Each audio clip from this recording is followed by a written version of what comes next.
Awesome. Thank you so much for taking out your time to talk about big goal setting. Yeah, it's something that I'm pretty passionate about, and I'll explain to you why later in the presentation. But I think for some of you that were already part of the To Achieve meeting, I already sort of gave you a bit of a taster on what big goal setting what the use of it is, right? Because there's so many people that think I want to do all these cool things, but you never get really an opportunity to do them. And you have to sort of figure out a structure on how to make those happen. If not, like you're just not going to do them. And I was super inspired by these four Canadian boys that decided that their life was pretty boring, and they just decided to rent an RV and travel across the country and write out a bucket list of 100 crazy things to do, such as shoot hoops with Obama, be on Oprah, go to see the pyramids, do like a New York Times bestseller. I mean, all these crazy things that people thought, you guys are nuts. You're never, you're never going to achieve this. But they kind of egged each other on, and it's really amazing what you can achieve just by setting big goals, because you just never know what's going to happen. So I'll talk to you about two techniques that are available. But first, I just want to sort of outline the things that are holding us back. And one of the first problems we have, why we don't sort of pursue goals, is that sometimes we live a life that others want us to live. And, sometimes people sort of end up on their deathbed going, God, I should have done, the thing that I wanted to do, and not like what my parents wanted me to do. Like they wanted me to be a doctor or lawyer, but in actuality, I just wanted to be an artist, just as an example. So, you really need to sort of really think about what you really want to do, and, set some goals for yourself to achieve those. The second problem sometimes we have is that there's no deadlines, right? So how many times have you told yourself, or you heard someone else say, yeah, eventually, I want to go to Bali, or eventually I would like to do this, that, and the other. And I mean, you can tell yourself these things, but unless there's accountability, chances are you will not do them. I mean, that's just the sort of the nuts and bolts of it, to be honest. So creating accountability really does, push you in the right direction. And thirdly, sometimes you want to feel inspired to go after your goals, but in actuality, inspiration rarely comes. So in order for you to actually achieve it, you really need to start heading towards those actions, like really writing out, okay, like telling people what you want to do, and then actually writing out concrete steps on how to sort of pursue that. Otherwise, it's just going to, remain a lofty goal that's never going to happen. And I mean, certainly a full life is, full of experiences beyond adventure. So I showed you two images at the beginning, someone hiking these mountains and another one skydiving. It need not be so adventurous. It could be, a giving goal or an intellectual goal, like reading 100 books, per year, or owning a certain material goods, or financial goals, creative goals, professional, relationship, health, and so forth. So don't limit yourself based on, maybe I should do something crazy. It need not be crazy, but if it's something you really, really want to achieve, it's really good to think of everything really as a big goal, and not just as sort of crazy adventurous ones. It really needs to speak to you as a person, like what you really want to achieve. So what those Canadian boys did, and I'll show you two techniques. I'll show you what they did, and then I'll show you what I did. And so they're very different. So how to map out big goals. So what they did is, like I mentioned, they wrote a bucket list of items. They wrote 100 things that they wanted to achieve. And so first of all, that first step of writing it down, 42% of people are more likely to achieve their goals just by writing them down. But as you're going to see, that's still not enough to really catalyze for them to make that happen. Setting a deadline definitely creates momentum and sets up accountability, but also telling people about it. You know, if your friend, if you tell your best friend, yeah, you know, I really want to achieve, I don't know, taking this course, or doing, yeah, I don't know, taking this trip or something. If you tell people about it, then you really do have that accountability mirror staring back at you. You know, you can't really excuse your way too much out of it. So telling people about it and setting a deadline will definitely create that momentum that you need. And then thirdly, making out a plan of really those concrete steps on what you, how you're going to achieve them, those goals. Yeah, it does increase your chances of following through. And then you have to start now, because once you start moving, it builds up momentum. And these, I mean, these four things that I list out, these are all quote unquote scientifically verified, apparently. And you can find out more if you go through the link of writeyourlist.com. There's the actual science of goal setting that you can explore a little bit further. I mean, yeah, I mean, they sell like this goal setting journal and stuff like that. You don't necessarily need a goal setting journal, but you do need to actually have something that is dedicated for you to sort of write these things down, set up that accountability, and set up that plan and movement. It need not be something specific, you know, like their version of what a goal journal looks like. So don't limit yourself by that either. But of course, they, you know, they have a financial interest in that. Okay. So the second version that I would like to talk to you about is a vision board. And that is what I used to make my 2022 year pretty amazing. So I will use my own personal experience in this. And I didn't do the goal setting in the journal. I only did the vision board. And yeah, again, it's like, it's pretty amazing what you can achieve.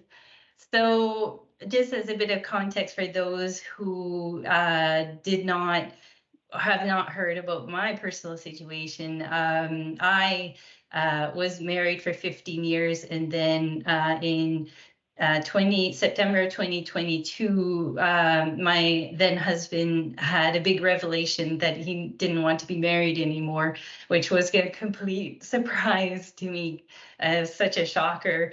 And by December, yeah, I mean, he just wanted a divorce, just like that.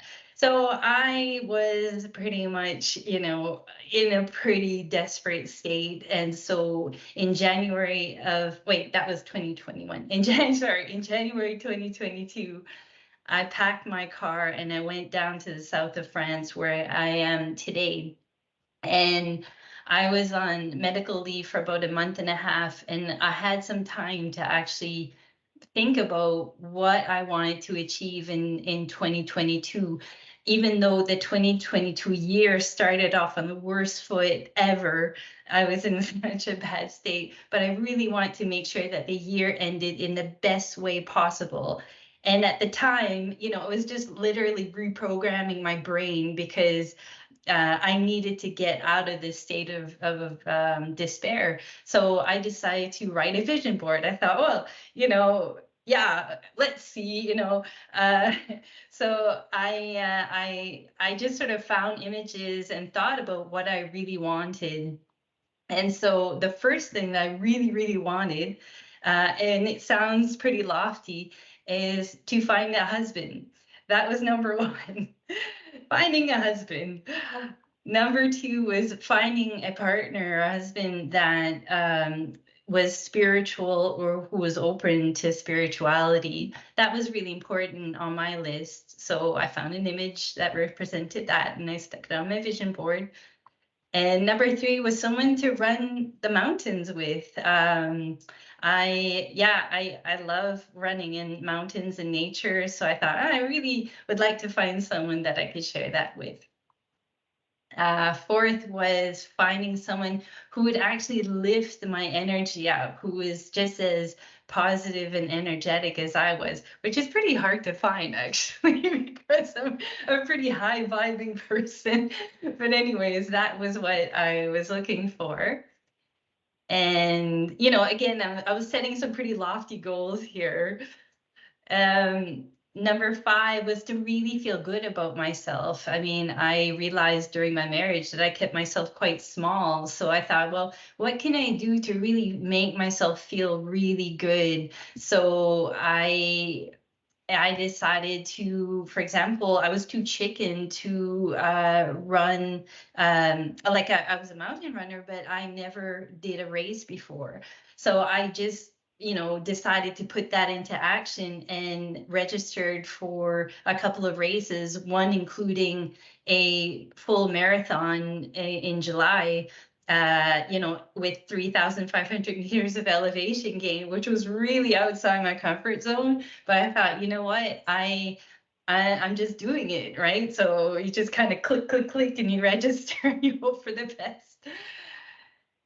Number six was working 100% remotely. At the time when I put this down, that wasn't the case, or that wasn't certain. There was a lot of negotiations with the various Janssen entities about, how much office time you needed to do versus 100% remote. I remember at one point, Belgium, people had to sign, like, that they need to go to the office certain numbers of days a week. So I thought, I really want to be 100% remote. This is what I would like. And lastly, having enough income to, be free to do whatever I want, and to also have a partner that is in a sense financially free to do what they want. But also number six as well, to have a partner that also works 100% remote, and so that we can sort of match our lifestyles. Okay, so, and oh yeah, and lastly, of course, I wanted an animal. Where is number nine? Yeah, wait, number eight. Oh yeah, number eight, sorry. Number eight was actually living in a house. At the time, I really wanted to live in a off-grid house. I still want to live in an off-grid house, but that's the vision that I had, living in an off-grid house in the mountains. And number nine was to have animals in my life. So either a dog or a cat or both, because I absolutely love animals. Okay, so that was the 2022 vision board that I mapped out for myself in January, and really with the hopes of making it the best year ever. So, and you're really making sure that I included goals that were, outside my comfort zone. Like I mentioned, that those races was really outside my comfort zone. I thought, I can't do races. I'm gonna, fall and kill myself or whatever. And at the time I thought, okay, you really need to do something that's a little uncomfortable for you to grow. So that's why I chose something, some things that were quite uncomfortable.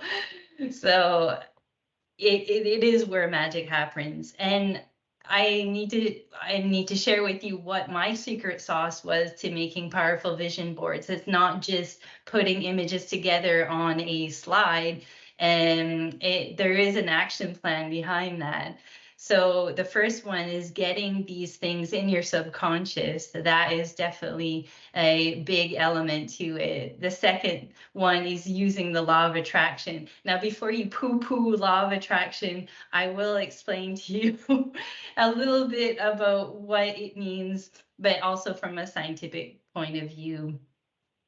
And thirdly, following intuition, it was also a game changer for me in terms of catalyzing very powerful vision boards. Okay, so first of all, getting it into your subconscious, what does that mean? I mean, I did put a collage, use Keynote or PowerPoint, and I put it as the backdrop on my desktop. I put it on my phone. So I saw it all the time. I saw it absolutely all the time. And I also made a movie out of the images with, I added text of what I wanted and added really uplifting music. And what I would do is I would watch this bloody movie every morning and every evening.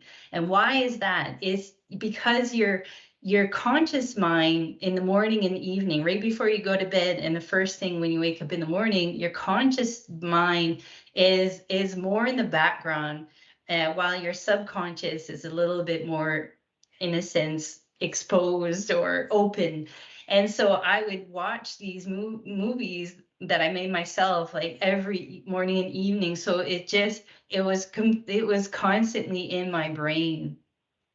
If you want to make your own movie like this, I made it through iMovie. If you have Mac OS, it's super easy to do. It's literally cookie cutter, dropping images, putting text in, inserting music. It couldn't be easier. Just look for tutorials on how to do this. With Microsoft Office, I think you could do it with Movie Maker, but I've never used Movie Maker, but you can also find tutorials on how to do this. It's super easy. For the music, I just downloaded software to convert YouTube music into MP3s, and I stuck it in there. Or you can use free music from streaming platforms like Spotify. There's like an open Spotify music available for you to use. So yeah, that's like my top tip on how to make movies. Okay. All right, so this is where it gets a little interesting. So I use something called the law of attraction, and it's probably something you probably heard of somewheres of, hippies talking about the law of attraction. Again, just to remind you, in January, I had absolutely nothing to lose, nothing, because I had lost everything. So I just ran this as an experiment.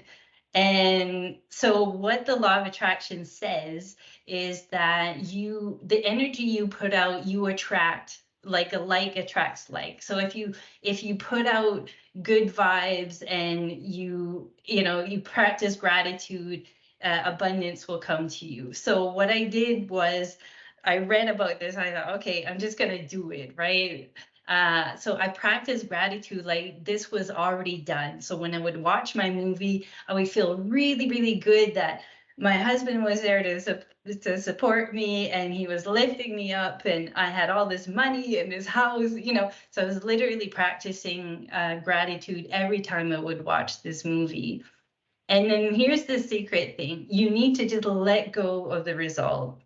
So even though I, practice gratitude like I had everything fulfilled already, you just need to absolutely let go of how that's going to come up. So that is the sort of recipe for the law of attraction. So I just wanted to show you a wee bit of cool science behind the law of attraction. Now, I can't explain to you how it works from a scientific point of view, but I can sort of give you a bit of a taster of the type of science that has been performed in reputable laboratories on how consciousness interacts with matter. So yeah, so like energy attracts like energy. So each of us is like a radio station constantly broadcasting signals about ourselves and our life, blah, blah, blah. So that's sort of what the law of attraction explains. So I will sort of bring it back to reality here and talk about the various physicists that I mean, once you dive into the quantum physics, these are what these physicists discovered themselves. So, for example, Max Planck, who's not exactly an amateur, I regard consciousness as fundamental. I regard matter as a derivative of consciousness. I mean, these are the conclusions that some of our best scientists came up with when they started going into quantum physics. Another one, Erwin Schrödinger, who, if you recall, Schrödinger's cat. So he said that consciousness cannot be accounted for in physical terms, for consciousness is absolutely mental. So again, these, what they found is that there is definitely an interaction between consciousness and matter, and how they perceive things is it's very much sort of what we see is a result of our consciousness. So another amateur here, Sir Arthur Eddington, said it is difficult for the matter-of-fact physicist to accept the view that the substratum of everything is of mental character. And just, recently, for example, in Scientific American, you start seeing these articles about, is our universe a hologram? So, there are active discussions about whether this universe we see is just a creation of consciousness. So that is just a little taster of what I'll be diving into. So back in a long time ago, I think in the 60s, Princeton University had a laboratory called the Princeton Engineering Abnormalities Research, or the PEAR Lab. This is a very, very famous lab. And what they did was they ran these experiments, and they had a machine called the random event generator. And a random event generator is kind of like the equivalent of a coin tossing machine. So if you toss a coin, hundreds and hundreds and hundreds of times, the probability of getting heads or tails is about 50-50. And so what Princeton, or the PEAR Lab, did was they ran various experiments to see whether human consciousness could affect the outcome of a 50-50 coin toss. And what they found, very statistically significant, was that human intervention influenced the outcome of REGs. So it would, if the subjects would focus on tails, it would sway towards tails, or if they would focus on head, they would get head. So, and the effect was greater with meditators because they are able to focus better than most of us. I mean, most of us, are very highly distracted, but they found that the meditators were much better at this than other people. So they thought, okay, this is super interesting. So what happens if you're going from human human intention, if the consciousness is able to influence a random event generator, what could intention create, like a global intention? How could it influence a random event generator? So they went from the small experiments to like a very large experiment where they placed random event generators across the world. And this was placed over 15 years ago. So there's about 70 random event generators spread across the world. And it's been collecting data for a very long time. And they saw that the random event generators would get influenced by major world events. For example, when Princess Diana died, or when something major like that. And one of the most famous examples of this is 9/11. So when 9/11 happened, you had a lot of people focusing their attention on one particular thing, and the random event generator, you saw a large spike in people's consciousness affecting these random event generators. And what's super interesting, and it's a bit mind bending, so I beg you to sort of keep your mind open, is that the randomness became less random or more orderly a few hours before the event. So at around 5 a.m., the actually can get a pointer here. So at 5 a.m. here, the random event generators started to become more orderly. And then the first plane hit at 8:45, and you really started to see a huge spike in the effect on these random event generators. And that continued for many hours afterwards. But I mean, I can't explain to you why random event generator started picking up information at 5 a.m. But the statisticians that worked on this data, and this is published as well, they said that the odds of this occurring by chance are 1,000,000,000 to 1. So this is just food for thought. Another person that ran an interesting experiment, and it's not just humans, it can happen with animals as well. So a French researcher, René Pioch, he had a robot sort of do randomly going around a surface. So like those robots, those vacuums that sort of just randomly go everywhere. So he had this robot sort of trace out its random patterns, just going from one place to another. And then what he did was he placed a cage that was empty. So the robot just did its random sort of wandering about. And then he had baby chicks imprint on the robot. So baby chicks, when they imprint on the mother, they just follow the mother everywhere. And the baby chicks, instead of a mother, imprinted on the robot, and they placed the baby chicks in the cage. And this is what happened with the patterning. The robot actually preferred to, pattern around the baby chicks. So, I mean, you can't really, I mean, everyone's sort of scratching their heads still about that one, but it is what it is. I mean, this is the results that he got. So, there was potentially an influence on baby chick consciousness on the robot's patterning. So you can find, I mean, I love this book so much, Super Normal. If you want to find out more information about various experiments that were performed on psychic abilities and so forth, you can check out this book, which is really awesome. There's other books as well, but I would definitely recommend this one. So just to close off, this lady called Jessica, she was the president of the American Jessica Oots. She was president of the American Statistical Society, based out of University of California, Irvine.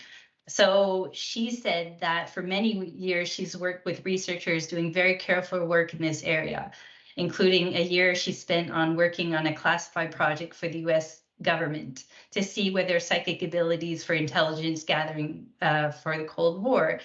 And she said at the end of the project, she wrote a report for Congress stating that what she thinks is still true, data to support the precognition and possibility other related phenomena is quite strong statistically and would be more widely accepted if it pertained to something more mundane.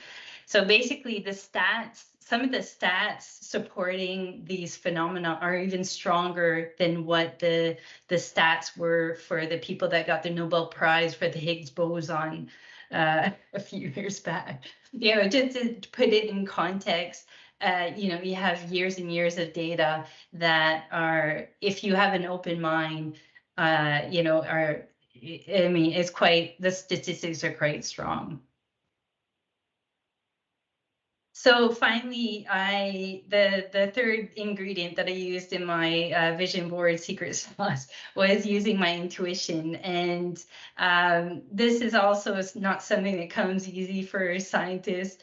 But the way that I sort of access my intuition was again through my subconscious. So I used breath work as a way to sort of park my analytical mind to the side and allow my subconscious to sort of come through. And the problem that most of us have is that we're so caught up in our thinking mind that sometimes our body is telling us something and we're too thick to listen because we're so busy in our thinking mind. So using techniques like breath work or other techniques, you can really sort of learn. This is, I mean, I personally think that we're all innate, we all have these abilities, but we kind of lost them because we're lost in our soup of thinking. But you can definitely sort of get in touch with what your body or what your intuition tells you. And the way that I use this is I would sort of use my intuition to sort of guide me, like, where should I go? Like, I literally had no place to go. I was kind of homeless wanderer for a few months in the south of France, but through intuition, I guided, it told me to come to this region, and I just listened to it because I had no other thing to guide me on, and it turned out to be the best thing that I did. So yeah, you just need to trust it. That's all. So I guess, how did I score in my vision board of 2022 based on everything I told you? Let's see. So yeah, so green means fulfilled, and orange means sort of kind of fulfilled, but not quite there. Husband, let's see.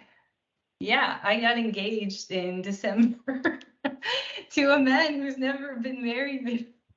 Never thought he would ever get married before, but yeah, it still baffles me to this day. And again, I just let things happen. I never said a word about marriage or anything like that, and just one day he's like, I know, I definitely want rings. And I'm like, okay, let's have rings. And then it's like, I really want to get married. I was like, okay.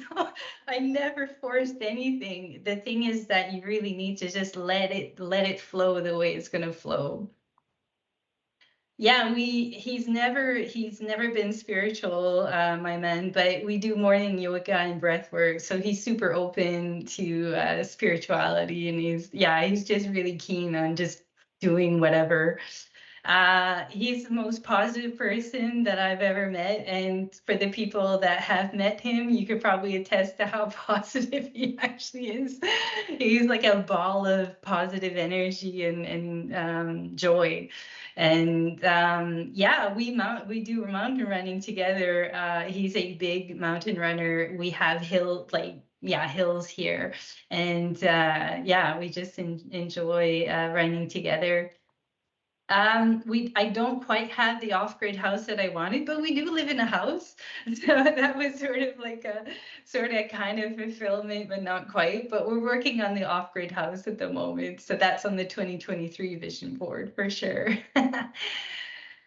In terms of, what's the, oh yeah, we do, well, there's a dog, but it's the neighborhood's dog. So it's a neighbor's dog, not quite ours.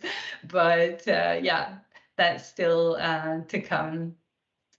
In the end, I registered for 4 trail races, one of which was my big mountain race in Val d'Isère. So that ended up being 45 kilometers and not 42. And yeah, so I was super, super chuffed about doing that because, again, I was just too chicken to do it before.